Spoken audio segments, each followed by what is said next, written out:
Hey everybody, and welcome to another episode of Devotional Diva.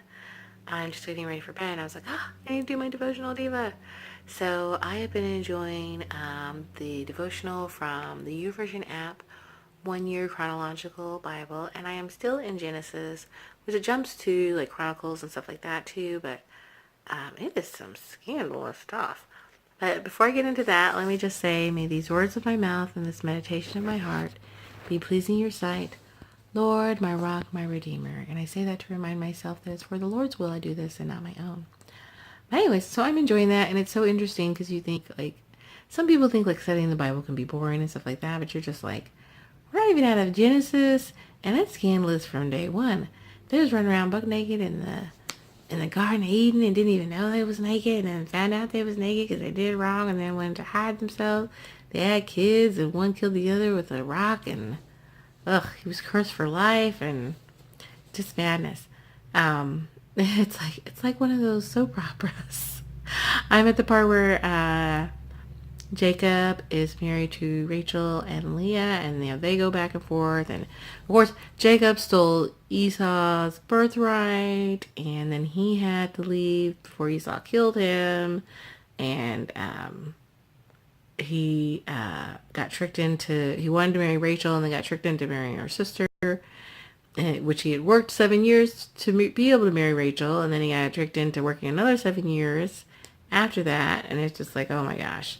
So it is not boring at all. It's very interesting. So I'm excited to go ahead and finish that up, but of course, it's all year. But I'm really enjoying the stories and just reading about it and how imperfect these people of God were. It just reminds me that, like, because sometimes I think I am not a good and holy person. Like, I feel like, who am I to talk about the Bible because I've done so many things wrong?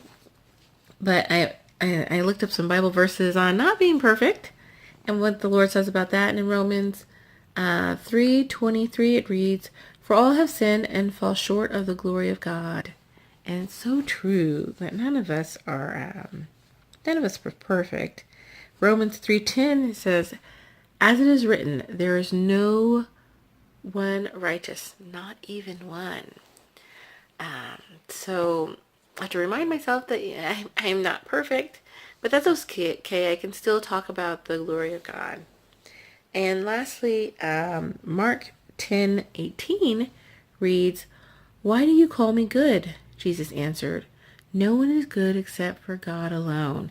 And it reminded me of, I was talking to some people at work, and they were like, "Oh, you're such a good person." And I was like, I am not a good person.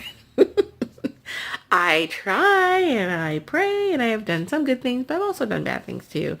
But yeah, no one is good except for God. So anyways, just something for today's devotional. Thanks so much for joining me. Really appreciate it. That's it for me and another episode of Devotional Diva. Hope to see you tomorrow. Bye. God bless.